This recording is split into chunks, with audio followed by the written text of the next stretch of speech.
In the years after the September 11th attacks, a new kind of battlefield began to emerge. It was not defined by front lines or massive armored formations. There were no clearly marked armies standing across open ground. Instead, the war unfolded inside crowded cities, remote mountain valleys, and narrow desert villages where fighters could disappear as quickly as they appeared. The enemy did not wear uniforms. They did not operate from fixed headquarters. Their leaders moved constantly, hiding among civilian populations, communicating through informal networks that stretched across borders and continents. Yet these leaders held enormous power. A single individual could organize bombings, direct insurgent cells, move weapons across entire regions, and inspire hundreds of fighters to launch attacks against coalition forces. Finding them became one of the most urgent missions of the wars in Afghanistan and Iraq. But locating a single man inside a city of millions, or somewhere within a maze of mountain villages, was far more difficult than traditional warfare had ever prepared armies for. This was not simply a military challenge. It was an intelligence problem. And solving it required a partnership that would quietly redefine how modern counterterrorism operations were conducted. Deep inside the conflict zones, long before helicopters thundered through the night sky, CIA field officers were already at work. They operated without uniforms, often with only a small team and limited protection. Their mission was not to fight battles directly, but to understand the invisible networks that sustained the insurgency. They built relationships with local informants. They studied tribal connections. They followed fragments of conversations captured through intercepted communications. Sometimes the information came from villagers willing to speak. Sometimes it came from documents recovered after a raid. Sometimes it emerged from patterns hidden within thousands of phone calls and messages. Each piece of intelligence was small on its own. But slowly, a picture began to form. Names surfaced repeatedly. Certain houses appeared again and again in surveillance reports. Vehicles were spotted traveling between locations tied to known insurgent cells. And somewhere inside this expanding web of data, analysts began to identify individuals whose influence reached far beyond a single village or district. These were known as high-value targets. Men who coordinated bomb-making. Networks. Commanders who directed attacks against military convoys. Organizers who moved money, weapons, and fighters through hidden channels. Capturing them, or removing them from the battlefield entirely, could disrupt entire insurgent structures. But identifying a target was only the beginning. Before any operation could be launched, intelligence officers needed certainty. Weeks could pass while surveillance teams quietly observed a suspected target. Movements were tracked. Visitors were recorded. Patterns of life were carefully documented: when the target left home, who accompanied him, where he traveled during the day, and when he returned at night. At the same time, another group began preparing for the moment when intelligence would finally become action. Special Operations Forces. Units like the United States Elite Task Forces and Britain's Special Air Service had spent decades training for missions that demanded speed, precision, and absolute coordination. Their role was simple in theory. When intelligence pinpointed the target, they would move in. But theory rarely matched reality. Targets could vanish within hours. Informants might provide incomplete information. Entire neighborhoods could be filled with civilians, forcing planners to design operations that minimized the risk to innocent lives. Every raid required a delicate balance between speed and caution. Every decision had consequences. So the CIA officers and the Special Operations commanders worked side by side, merging intelligence with military planning. Maps were studied. Satellite images were reviewed. Escape routes were predicted. Entry points were rehearsed again and again. By the time helicopters lifted into the night sky, months of intelligence work had already led to that moment. But even with all that preparation, nothing about these missions was guaranteed. Because the real battlefield was not just the streets or the mountains. It was the hidden network of people, loyalties, and secrets that protected the insurgent leadership. And sometimes, the most dangerous part of the operation had not even begun yet. The wars in Afghanistan and Iraq unfolded across landscapes that were both vast and intimate. Towering mountain ranges, endless deserts, and sprawling cities formed the physical terrain. But beneath that terrain existed another battlefield, one made of whispers, loyalties, rivalries, and secrets. Understanding that invisible battlefield was the first challenge facing intelligence officers who arrived in the region after 2001. Many of them had spent years studying the culture, language, and political history of the areas where they would now operate. Others had served in previous conflicts where insurgencies thrived in similar environments. But Afghanistan and Iraq presented a complexity that few intelligence officers had experienced before. Entire insurgent movements were built around personal relationships rather than formal command structures. Fighters answered not only to ideological leaders but also to tribal elders, family networks, and local power brokers. This meant that identifying a single insurgent commander required far more than simply locating a military headquarters. It required understanding the social map of an entire community. CIA field officers quickly realized that technology alone would never solve this puzzle. Satellites could capture images of roads and buildings. Signals intelligence could intercept phone calls and radio transmissions. Surveillance aircraft could monitor movement across large areas. But none of those tools could explain why a certain visitor appeared at a house late at night. None of them could reveal the hidden meaning behind a brief conversation in a crowded market. And none of them could easily distinguish an insurgent courier from an ordinary civilian moving through daily life. So the intelligence effort turned towards something far older than modern technology. Human networks. Field officers began building relationships with people who lived inside the communities where insurgent groups operated. Some were shopkeepers. Others were farmers, taxi drivers, or local officials. A few had their own reasons for opposing insurgent leaders who controlled parts of the region. Every source had a different motivation. Some were driven by political beliefs. Others hoped for financial reward. Some simply wanted protection for their families. But every piece of information they provided had to be treated carefully. Because in war zones, information could be incomplete. Or deliberately misleading. And this is where the work became painstaking. When a source reported that a certain individual had been seen meeting with known fighters, that claim was never accepted immediately. Instead, analysts compared it with other reports already stored in intelligence databases. Did the name appear elsewhere? Had that individual's phone number been detected in previous intercepted communications?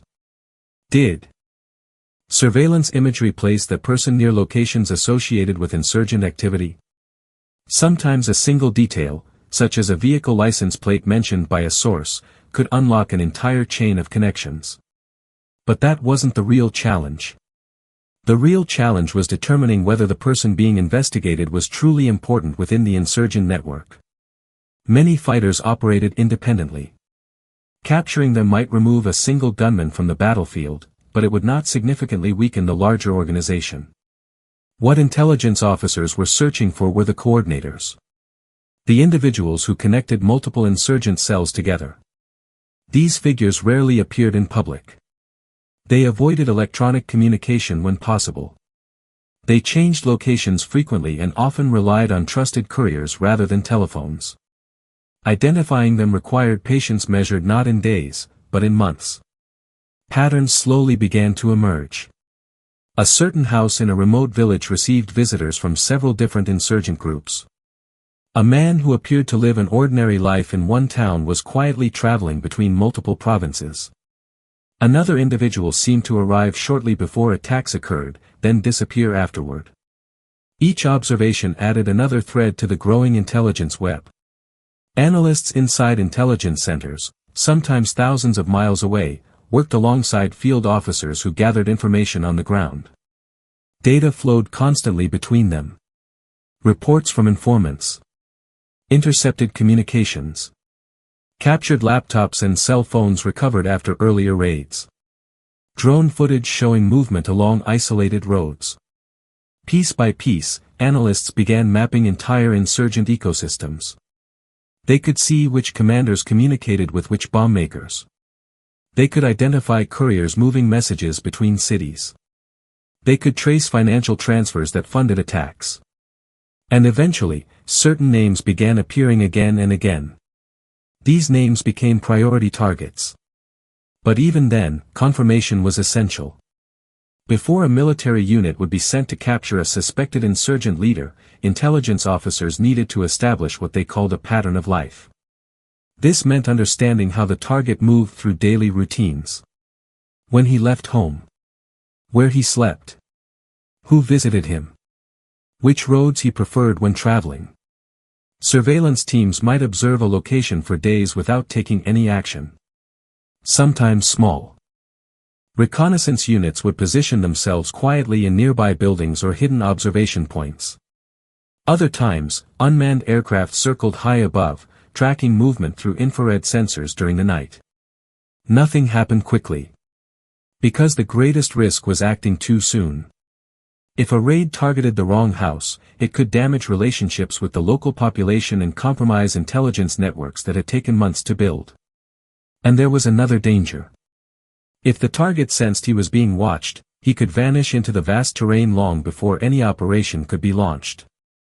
So patience became the most valuable weapon in the intelligence officer's arsenal.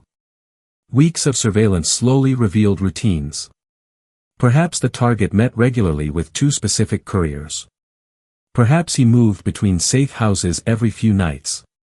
Perhaps he traveled along the same dirt road at nearly the same time each week.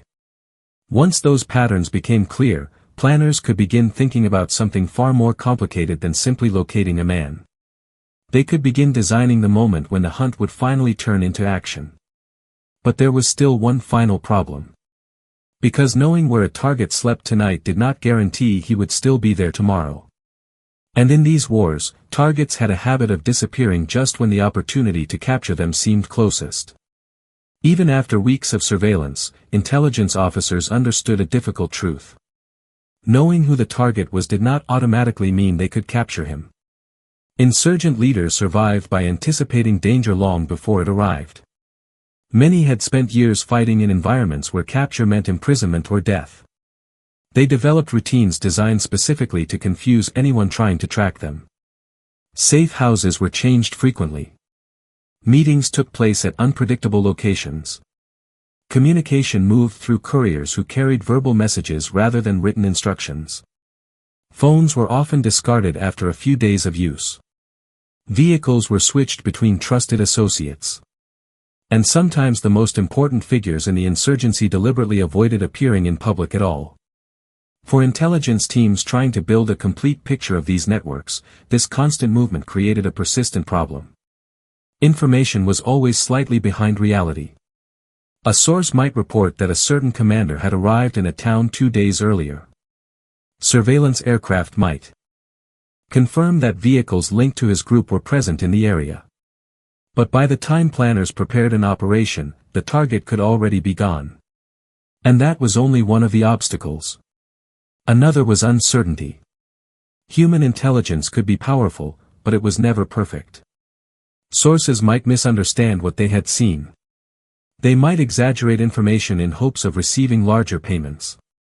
In some cases, they might even be manipulated by insurgent groups trying to mislead coalition forces. Every piece of intelligence had to survive layers of verification. Analysts compared reports from multiple sources. Signals intelligence teams examined intercepted communications to confirm names and locations. Imagery analysts studied aerial photographs looking for vehicles, guards, or defensive positions that matched the descriptions provided by informants. Even small inconsistencies raised alarms. If one report claimed the target usually traveled with 2 bodyguards while another suggested he moved alone, planners needed to resolve that difference before taking action. Because when the moment for a raid finally arrived, uncertainty could cost lives. But there was another complication, one that made the hunt for insurgent leaders far more difficult than traditional military targeting. The environment itself. In both Iraq and Afghanistan, suspected insurgent leaders rarely isolated themselves from civilians. Many lived in ordinary houses surrounded by families, neighbors, and children. The narrow streets of dense urban districts made surveillance difficult. Mud-walled compounds in rural villages concealed interior courtyards where activity could not easily be observed from outside. Some homes had underground storage rooms or hidden escape routes. And every one of those factors created risks.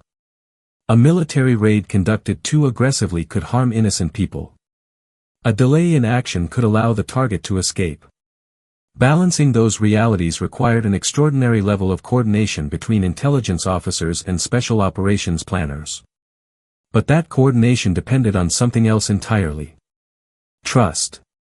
In many operations, CIA officers worked directly with military task forces responsible for conducting raids. They shared intelligence assessments, discussed the reliability of sources, and debated whether the evidence was strong enough to justify action. Sometimes those discussions were calm and methodical. Other times they were intense. Because the stakes were enormous. Launching an operation required helicopters, surveillance aircraft, ground vehicles, and teams of highly trained soldiers prepared to move within minutes. Each mission carried the possibility of firefights, casualties, and political consequences. Commanders needed to know that the intelligence guiding those missions was solid. Yet intelligence officers also understood something equally important. If they waited for perfect certainty, the opportunity might disappear forever. And this is where the tension often emerged. Some analysts believed the evidence was strong enough to act immediately. Others argued that another day or two of surveillance could confirm additional details about the target's movements. Meanwhile, the target himself continued living his daily life, unaware, or perhaps suspicious, that multiple intelligence teams were quietly watching. What made these moments even more complicated was the pace of insurgent communication. Information inside insurgent networks traveled quickly through human couriers and local relationships. If word spread that coalition forces were searching for a particular leader, that individual might vanish within hours. In some cases, a single warning whispered in a marketplace could unravel months of intelligence work. So planners faced a constant question. Strike now, with incomplete information. Or wait longer and risk losing the target entirely. The decision was rarely simple. Sometimes surveillance revealed something unexpected. Perhaps the target suddenly changed his routine. Perhaps a new visitor appeared at the compound. Perhaps a convoy of armed guards arrived late at night. Events like these could either strengthen the case for a raid, or signal that the situation had become too dangerous to approach. But occasionally, the opposite happened. After weeks of observation, a moment of unusual vulnerability would appear. A commander who normally traveled with guards might arrive alone. A safe house might suddenly be occupied by only a few individuals. A meeting between insurgent leaders might concentrate multiple high-value targets inside a single building. When those rare windows appeared, intelligence officers recognized the opportunity immediately. And this is where the quiet intelligence hunt began to transform into something far more decisive. Because once the decision was made, the next phase moved with remarkable speed. Plans that had been discussed for weeks were suddenly activated. Aircraft. Crews received their flight orders. Special operations teams prepared their equipment. Helicopters were fueled under the cover of darkness. And somewhere in a dimly lit operations room, the final confirmation was given. The hunt was about to become a raid. By the time intelligence officers believed they had identified a genuine insurgent leader, the investigation had already traveled through weeks, or sometimes months, of analysis. But identifying a name was never enough. Because insurgent networks often used aliases, false identities, and layers of intermediaries designed to obscure who was truly in charge. The man known locally as a quiet shop owner might also be the coordinator of an entire roadside bombing network. A courier delivering food between villages might secretly carry verbal instructions from senior commanders. Even the most experienced intelligence analysts could never rely on a single piece of information to define a target.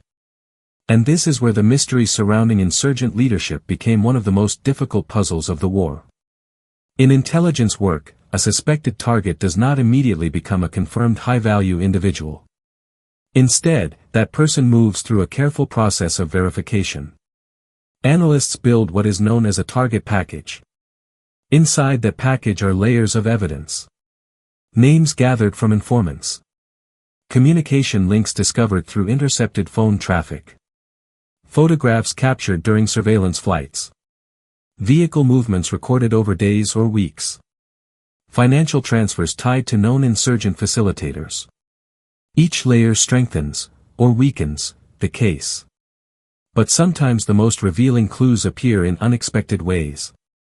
A mobile phone recovered during a previous raid might contain a contact number stored under an innocent name. Later, that same number might appear repeatedly in intercepted communications connected to insurgent attacks. An analyst studying those patterns might notice that the number only becomes active shortly before roadside bombs are deployed in a particular district. And suddenly a new connection begins to emerge. But that wasn't the real surprise. Because when analysts cross-referenced the phone number with human intelligence reports from the same region, a name surfaced that had previously seemed insignificant. A man who owned a small transport business. A man who rarely appeared in intelligence reporting. A man who had never been arrested. Yet his vehicles had been observed. Traveling near multiple attack locations. At first glance, the connections might seem coincidental. But intelligence analysis rarely relies on coincidence. So investigators looked deeper. They examined historical call records. They mapped the movement of vehicles associated with the transport company. They studied travel patterns between cities. And slowly, a network began to reveal itself. The transport vehicles were not simply carrying goods. They were moving components used to build improvised explosive devices. Metal fragments. Electrical parts. Explosive materials hidden among ordinary cargo. The quiet business owner was not simply a merchant. He was coordinating logistics for insurgent bomb-making cells operating across several provinces. And this is where the nature of insurgent leadership became clearer. Not every high-value target was a battlefield commander shouting orders during an ambush. Some were organizers. Financiers. Facilitators. Men whose influence spread silently through supply chains and communication networks. Removing them could fracture entire insurgent systems. But confirming their identity required extraordinary care. Because insurgent organizations often planted false information designed to mislead coalition intelligence efforts. A rival faction might falsely accuse another individual of cooperating with insurgents. A captured fighter might deliberately name an innocent person in hopes of distracting investigators. Even surveillance images could be misleading if analysts misidentified a person entering a building. So before any military operation was authorized, intelligence officers worked through what they called multi-source confirmation. Human intelligence had to align with signals intelligence. Surveillance imagery had to support witness reports. Captured documents needed to match communication patterns. Only when several independent sources pointed toward the same conclusion could a suspected insurgent leader be classified as a legitimate target. And sometimes that process uncovered something far more complex than expected. What appeared at first to be a single insurgent leader might actually be part of a broader command structure spanning multiple regions. One man handled weapons distribution. Another managed recruitment. Another coordinated attacks. Together they formed a decentralized leadership system designed specifically to survive arrests and raids. Eliminating one individual might slow the network, but it would not destroy it entirely. Understanding that structure became critical for planning future operations. Because intelligence officers were no longer hunting just one man. They were mapping an entire hierarchy. And occasionally, through months of careful investigation, analysts realized they had discovered something extraordinary. A figure whose influence reached across multiple insurgent groups. Someone who connected bomb makers, recruiters, financiers, and field commanders. Capturing such a person could disrupt operations across an entire region. But that kind of target was also the most dangerous to pursue. Because leaders of that importance rarely moved without protection. They surrounded themselves with loyal guards. They rotated between multiple safe houses. They often received warnings long before coalition forces arrived. Which meant the intelligence teams faced a final and daunting question.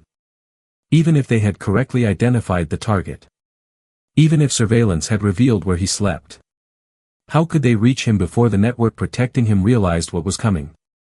By the time a suspected insurgent leader had been identified and verified through multiple intelligence sources, the nature of the mission changed completely.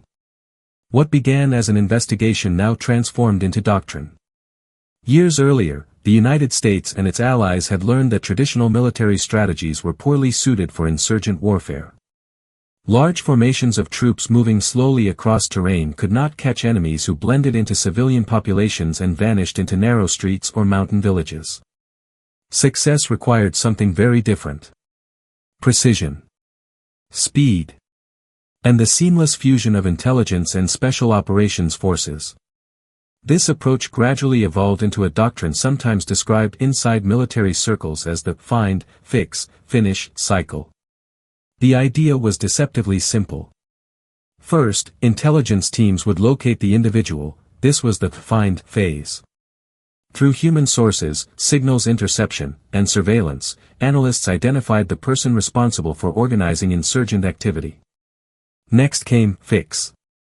This meant confirming the target's exact location and monitoring him long enough to ensure that he could not escape before an operation began. Surveillance teams tracked his movement, identified the building where he slept, and studied the surrounding area for potential threats. Finally came finish. That was the moment when special operations forces moved in to capture or eliminate the target. But in practice, the cycle was far more complicated than the three words suggested. Because each phase fed information into the next. And the speed at which the cycle moved often determined whether the mission succeeded. Early in the wars in Afghanistan and Iraq, this process sometimes unfolded slowly. Intelligence would identify a suspect, surveillance teams would watch for several days, and eventually a raid would be organized. But insurgent networks adapted quickly. Targets began changing locations more frequently. Communication methods shifted. Couriers replaced phones. Safe houses were abandoned after only brief use. Waiting days or weeks between identifying a target and launching a raid became increasingly risky. So intelligence and military planners developed a new rhythm. Operations were designed to move faster than the insurgent networks could react. Information collected during one raid would immediately be analyzed, often within hours. Laptops, cell phones, notebooks, and memory devices recovered from a target's home were rushed to intelligence teams who began extracting data almost immediately. Sometimes that data revealed the location of the next target before the night was even over. And this is where the collaboration between CIA officers and Special Operations Forces became extraordinarily powerful.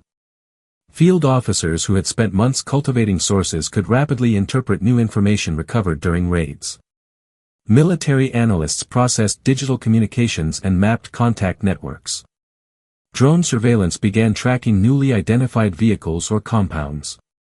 Within a single operational cycle, intelligence that once took weeks to analyze could be transformed into actionable targets within hours. But that wasn't the most remarkable change. The real transformation came from how closely intelligence officers and special operations units began working together. In earlier wars, intelligence agencies often operated separately from military units. Information moved through layers of bureaucracy before reaching commanders in the field. In Iraq and Afghanistan, that separation began to disappear. CIA officers were embedded with special operations task forces. Military intelligence analysts worked side by side with civilian intelligence experts. Everyone involved in the mission shared the same objective: to identify insurgent leaders and move quickly before they could vanish. This integration allowed decisions to happen faster than ever before. If a surveillance drone detected the target arriving at a safe house, that information could be passed directly to special operations commanders preparing nearby. If an informant reported that the target planned to travel the following morning, planners might accelerate the operation to strike that same night. Time became the most critical factor. Every hour increased the possibility that the target would move. Every delay risked alerting the insurgent network. So operations were increasingly conducted under the cover of darkness. Night offered several advantages. Helicopters could approach quietly at low altitude. Night vision technology allowed special operations teams to move with precision while many insurgents struggled to detect them.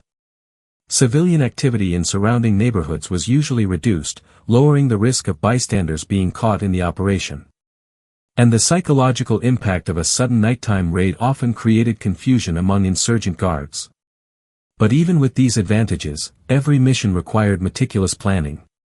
Intelligence officers provided detailed maps of the compound where the target was believed to be hiding. They described the number of rooms, entrances, walls, and possible escape routes. They estimated how many people might be inside. They identified nearby buildings where hostile fighters might attempt to intervene. Special operations planners studied every detail. Teams rehearsed how they would enter the compound. Explosive breaching charges were prepared for doors or walls. Medical personnel stood ready in case anyone was injured during the operation. Communication channels were tested repeatedly. And somewhere nearby, helicopters waited quietly on a dark airstrip, their rotors still. Because once the order was given, everything would move with extraordinary speed. Aircraft would lift into the night. Teams would approach the target location within minutes. The compound would be surrounded before anyone inside realized what was happening. But there was always one final uncertainty. Intelligence could tell them where the target had been. Surveillance could confirm that someone matching his description had entered the building earlier that evening. But until the door was breached and the rooms were searched, no one could know for certain whether the man they had hunted for months was truly inside. And sometimes, the moment the operation began, everything changed. The helicopters lifted into the darkness without lights. From a distance, the sound of their rotors blended with the background noise of the night, echoing faintly across empty roads and sleeping villages. Inside the aircraft, special operations teams sat silently, their equipment secured, their night vision devices ready. Each soldier knew the plan in precise detail. But no plan survives its first contact with reality.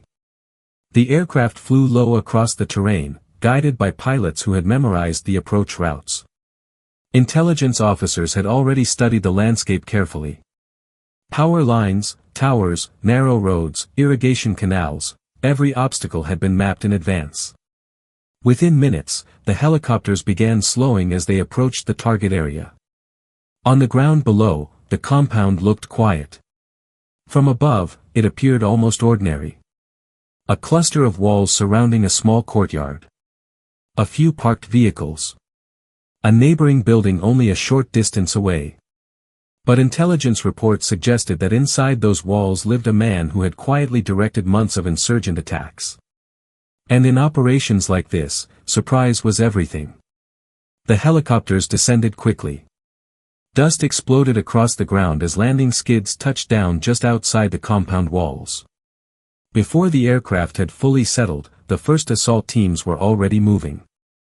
Some soldiers secured the perimeter, establishing positions along nearby roads and alleyways. Their job was to prevent anyone from escaping, or interfering with the operation.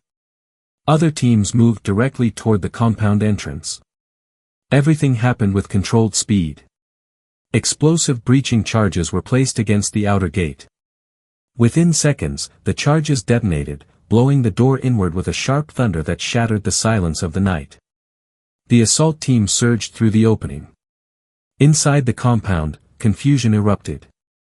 Lights flickered on inside several rooms as residents woke suddenly to the sound of explosions and shouting. Special operations soldiers moved quickly through the courtyard, identifying doorways and entry points exactly as they had practiced during rehearsals. Commands were shouted in the local language, ordering everyone inside to remain still. Women and children were quickly guided away from the search area by soldiers trained to separate civilians from potential threats. Meanwhile, the search teams moved deeper into the building. Room by room. Hallway by hallway. Every doorway was approached cautiously. Every corner cleared with weapons raised and night vision goggles glowing faint green in the darkness. Because even a single armed guard could transform the raid into a firefight within seconds. Sometimes insurgent bodyguards opened fire immediately when they realized a raid had begun. Sometimes they tried to escape across rooftops or through back doors. Other times they surrendered quickly, overwhelmed by the speed of the assault. Each possibility had been anticipated during planning. And yet the most critical question remained unanswered. Was the target actually inside? One team moved toward the main living quarters where surveillance had suggested the insurgent leader usually slept. The door was locked. Another breaching charge shattered the frame. Inside the room, a man stood frozen in the sudden burst of light and noise. For a split second, everyone in the room understood the importance of that moment. The man's face matched the photographs from intelligence files. The target had been found. He was quickly restrained and removed from the room while other soldiers continued searching the compound for weapons, documents, or additional suspects. But that wasn't the real objective. Because in modern counterterrorism operations, capturing a leader often meant unlocking an entire network. Within minutes, intelligence specialists accompanying the raid team began examining everything inside the house. Mobile phones, laptops, handwritten notebooks, memory cards hidden inside drawers. Even scraps of paper with phone numbers scribbled on them could contain valuable clues. Every item was carefully collected. Outside, the helicopters remained ready to depart at a moment's notice. The entire operation, from landing to securing the target, often lasted less than 30 minutes. Speed reduced the risk of insurgent reinforcements arriving from nearby areas. It also minimized disruption to surrounding communities. But the raid itself was only the beginning. Because once the helicopters lifted off again and the captured insurgent was transported to a secure facility, the intelligence cycle accelerated dramatically. Interrogators began questioning the prisoner. Analysts examined the digital devices recovered from the compound. Phone contacts were traced. Communication histories were reconstructed. Names began appearing that had never been seen before. And sometimes, within those files, intelligence. Officers discovered something astonishing. The location of the next target. A courier scheduled to meet another insurgent commander the following day. A safe house used by bomb-making specialists. Or a financial network moving money between multiple insurgent cells. In those moments, the operation that had just ended quietly triggered another one. Helicopters might refuel and prepare for another mission before sunrise. Surveillance aircraft might already be tracking vehicles connected to the newly identified suspects. Special operations teams could receive fresh orders before they had even finished reviewing the previous raid. The hunt did not stop. Because every captured insurgent leader revealed new pieces of the larger puzzle. And sometimes, the intelligence discovered inside a single house led directly to a chain of operations that unfolded night after night across an entire region. What appeared to the outside world as a sudden nighttime raid was, in reality, the final moment of a much longer intelligence process. To understand how these operations succeeded, analysts later examined them step by step. Not just the raid itself, but the entire chain of decisions, technologies, and human judgments that allowed intelligence to transform into a precise military action. The first stage was always the intelligence picture. Long before helicopters ever approached a target compound, intelligence officers had already constructed a detailed understanding of the environment surrounding the suspected insurgent leader. This included not only the building where the target was believed to live, but the entire neighborhood around it. Surveillance teams studied nearby streets and pathways. They observed which houses were occupied by families and which structures appeared abandoned. They tracked vehicles that regularly entered and left the area. Every detail mattered. A narrow alleyway might become an escape route for the target. A neighboring rooftop might provide a firing position for armed guards. Even a small agricultural path leading behind the compound could allow someone to flee into the surrounding terrain. By the time the operation began, planners had already visualized the entire area in 3 dimensions. But that wasn't the real challenge. The real challenge was timing. Insurgent leaders rarely remained in one location for long. Some moved between safe houses every few days. Others rotated between villages controlled by different loyal factions. This meant the window for action could be extremely narrow. Once surveillance confirmed the target was inside a specific building, commanders had to decide how quickly to move. Sometimes the raid was launched within hours. Other times planners waited until late at night, when most people inside the compound would likely be asleep. But waiting carried risks. If the target left before the operation began, the opportunity could vanish. So intelligence teams constantly monitored the compound. Thermal sensors might detect movement inside the building. Signals intelligence might confirm that the target's phone was still active nearby. Observers positioned at hidden vantage points could report whether any vehicles departed unexpectedly. All of this information flowed into the operations center in real time. And when the moment was right, the decision to launch the raid moved rapidly through the chain of command. But even the assault itself followed a precise structure. First came isolation. Before the main entry team breached the compound, perimeter elements secured the surrounding streets and fields. Their role was to prevent anyone from escaping, or interfering with the mission. Escape vehicles were stopped. Suspicious individuals approaching the area were detained temporarily until the operation concluded. Next came entry.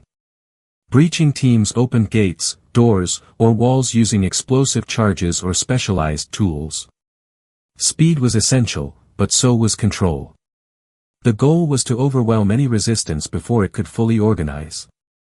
Inside the compound, the assault teams divided responsibilities carefully. One group moved directly toward the room where the target was believed to be located. Another team searched adjacent rooms for weapons or additional suspects. Other soldiers ensured that civilians inside the building were moved safely away from the immediate search area.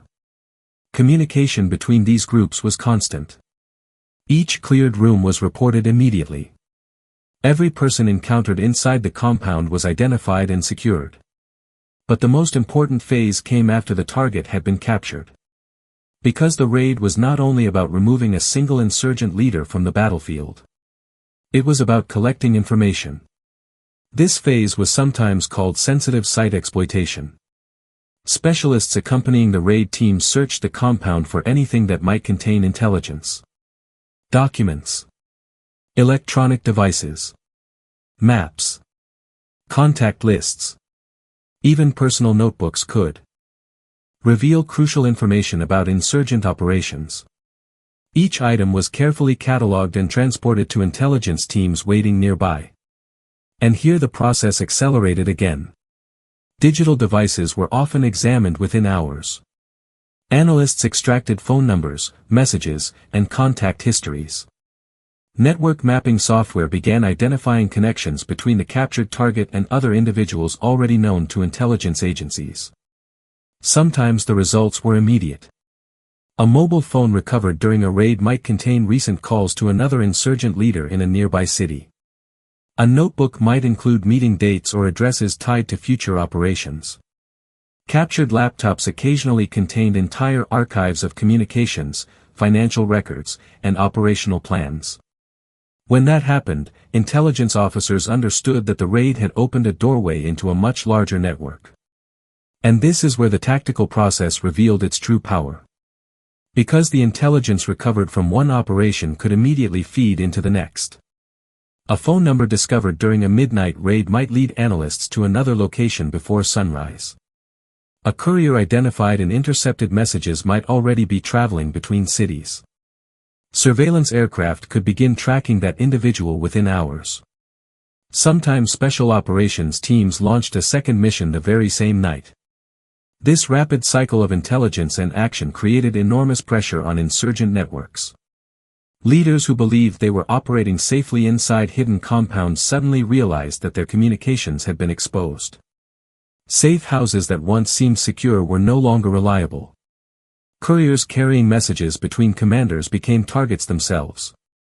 The network began to feel watched from every direction. But even as these operations succeeded tactically, intelligence officers understood something important.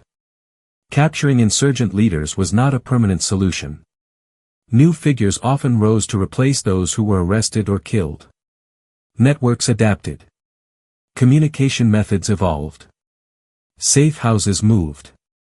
And yet, every successful operation weakened the structure of the insurgency. Every captured leader removed experience, coordination, and trust from the network. Over time, those losses accumulated. But perhaps the most powerful effect was psychological. Because insurgent commanders began to realize that the people hunting them were not relying on chance. They were following a system. A system that combined intelligence analysis, surveillance technology, and elite military forces into a single coordinated machine. And once that machine began turning, it became increasingly difficult for insurgent leaders to remain hidden for long. As these operations continued across Iraq and Afghanistan, intelligence officers and military commanders began to recognize something deeper than the success of individual raids. They were witnessing the emergence of a new model of warfare. For most of modern military history, victory was defined by large battles, captured territory, and the destruction of enemy armies. Armored divisions advanced across landscapes. Air campaigns targeted factories and military bases. Wars were measured in miles gained or cities taken. But the conflicts that followed the September 11th attacks did not follow that pattern. There were no decisive front lines. Instead, the struggle revolved around networks, loose organizations of fighters, financiers, couriers, and planners who could disperse across entire regions. To confront those networks, the coalition forces had developed a strategy that relied less on traditional battlefield maneuver and more on information. At the center of that strategy stood the partnership between intelligence officers and special operations forces. One group specialized in understanding the hidden structure of insurgent movements. The other specialized in acting quickly and precisely when that structure was exposed.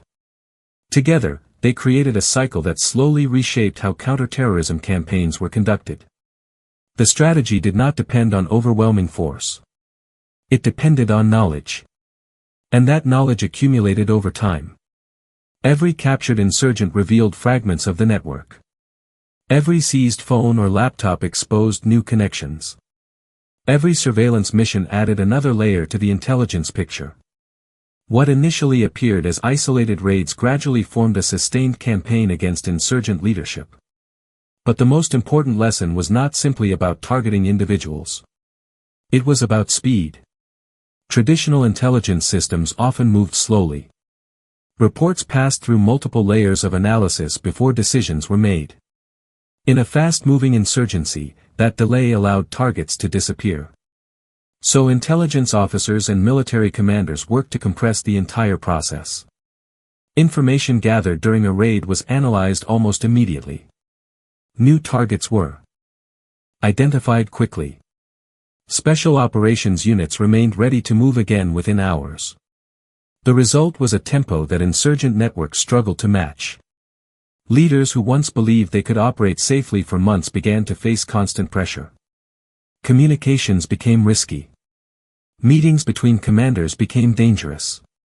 Travel between safe houses increased the chances of being observed. Gradually, the insurgent leadership faced a difficult reality. Remaining active meant exposure. Reducing activity meant losing influence over their own networks. And this pressure produced strategic effects that extended beyond the battlefield. Some insurgent leaders began limiting their communications, which slowed their ability to coordinate attacks. Others delegated responsibilities to less experienced subordinates, weakening operational planning. In some regions, distrust spread within insurgent organizations as members feared that captured fighters might reveal information under interrogation. This internal tension often disrupted cooperation between different insurgent factions. But the strategy also revealed important limitations. Removing leaders could disrupt networks, but it rarely destroyed them completely. Insurgencies are resilient by nature. New commanders emerge. Local grievances continue to fuel recruitment. Safe havens across borders sometimes allow networks to rebuild. Intelligence officers understood that targeting leadership was only one part of a much broader effort. Political stability, economic conditions, and local governance also influenced whether insurgent movements could survive. Even so, the intelligence-driven operations demonstrated something historically significant. For the first time, modern military forces had integrated intelligence collection, analysis, and direct action into a continuous operational loop. The same teams that gathered information could act on it within hours. The battlefield had become a constantly evolving data environment. Signals from intercepted communications. Patterns detected through surveillance. Human reports gathered from sources inside communities. All of it flowed into a system designed to identify the most influential figures within insurgent networks. And when those figures were located, the response could be immediate. The implications of this approach extended far beyond the wars in Iraq and Afghanistan. Military planners began studying the model as a blueprint for future counterterrorism. Operations. Intelligence agencies refined their methods for integrating field officers with military units. Technology continued improving the ability to track communications, analyze data, and monitor remote areas. But perhaps the most enduring lesson was the recognition that modern conflicts would often be fought not only with weapons, but with information. The side that understood the network first gained the advantage. And in this new form of warfare, intelligence officers working quietly in the field became just as critical to success as the soldiers who carried out the raids. Yet even with all these developments, one final truth remained clear. No intelligence system, no matter how advanced, could operate without the people who gathered the first pieces of information. The informant who whispered a name. The analyst who noticed a pattern inside thousands of phone calls. The field officer who patiently built relationships in communities where trust was rare. Without them, the entire system would collapse. And in wars defined by hidden networks and invisible leaders, those human connections often determined whether the next operation would succeed, or whether the target would slip quietly back into the shadows. In the end, the story of these operations was never about a single raid. It was about the quiet, relentless process that unfolded behind the scenes, day after day, night after night, across some of the most complex battlefields of the modern era. Long after the helicopters disappeared into the darkness and the dust settled around a compound that had just been searched, the work continued. Inside intelligence centers, analysts examined every piece of information recovered during the operation. Phone numbers were added to growing databases. Digital messages were translated and cross-referenced. Names were compared against reports gathered months earlier from entirely different regions. Sometimes a single fragment of data, just a few digits in a contact list, would connect two insurgent networks that had previously appeared unrelated. And suddenly the map of the conflict expanded. Because insurgent movements were rarely isolated. The commander operating in one district might be receiving funding from another province. A bomb maker in a remote village might be trained by someone who had fought in an entirely different country. Each captured document revealed another layer of those hidden connections. But perhaps the most powerful intelligence often came from the people themselves. When insurgent leaders were captured, they entered a process of questioning designed to gather information about the networks they had served. Sometimes they remained silent. Sometimes they offered partial truths. And occasionally, they revealed details that intelligence officers had been searching for across months of investigation. A safe house that had never appeared in surveillance. A courier who carried messages between senior commanders. A meeting planned somewhere far beyond the region where the raid had taken place. Those revelations could reshape the intelligence picture overnight. But that wasn't the most remarkable part. Because what truly defined these operations was the speed at which information moved from discovery to action. In earlier conflicts, intelligence might sit in reports for days before reaching decision-makers. During the wars in Iraq and Afghanistan, that delay could mean losing the opportunity entirely. So the system evolved. Information flowed continuously between analysts, field officers, and military units. A name discovered during interrogation might immediately trigger a search through communication databases. Surveillance aircraft could begin monitoring the newly identified location within hours. Special operations planners might already be reviewing maps of a compound they had never seen before. And sometimes, before the sun even rose, another team of helicopters would be lifting into the night. Because the intelligence from one operation often revealed the next. This chain of actions created something that insurgent networks had not fully anticipated. Pressure. Constant, unpredictable pressure. Commanders who once believed they could operate safely within hidden compounds suddenly faced the possibility that their communications were compromised. Safe houses could no longer be trusted indefinitely. Every meeting carried the risk that someone in the network had already been identified. Over time, that pressure forced insurgent leaders to become more cautious. They communicated less frequently. They traveled less often. They relied on smaller groups of trusted associates. But those changes also weakened their ability to coordinate complex operations. Attacks that once required careful planning and communication became harder to organize. Networks that depended on cooperation between multiple cells struggled when their leaders were forced into isolation. The effect was gradual. Rarely visible in a single moment. But across months and years, it reshaped the operational environment of the insurgency. And yet, even as these intelligence-driven campaigns removed influential figures from the battlefield, the deeper realities of insurgent warfare remained. Conflicts like those in Iraq and Afghanistan were never defined solely by individual leaders. They were rooted in political tensions, historical grievances, and local struggles for power and influence. Capturing a commander could disrupt a network. But it could not erase the conditions that allowed insurgencies to exist. Intelligence officers understood this better than most. Their mission was never to claim victory through a single operation. Instead, they worked quietly within a much larger effort, one that combined military pressure, political negotiation, and attempts to stabilize regions torn apart by conflict. Still, the partnership between intelligence officers and special operations forces left a lasting mark on modern warfare. It demonstrated that the most powerful weapon against hidden networks was not always overwhelming firepower. Often, it was understanding. Understanding who truly held influence. Understanding how information moved through a network. Understanding when the moment was right to act. Behind every successful raid stood months of observation, analysis, and patient human intelligence work. Behind every captured insurgent leader stood dozens of people, analysts, pilots, field officers, soldiers, working together across vast distances. Most of their work remained unseen. Their names rarely appeared in headlines. Their operations often remained classified for years. But in the silent hours before dawn, when helicopters approached another compound and another door was breached, the results of that hidden effort became briefly visible. A network lost another leader. A chain of communication was broken. Another fragment of the insurgency's structure was exposed. And somewhere, intelligence officers were already studying the next piece of the puzzle.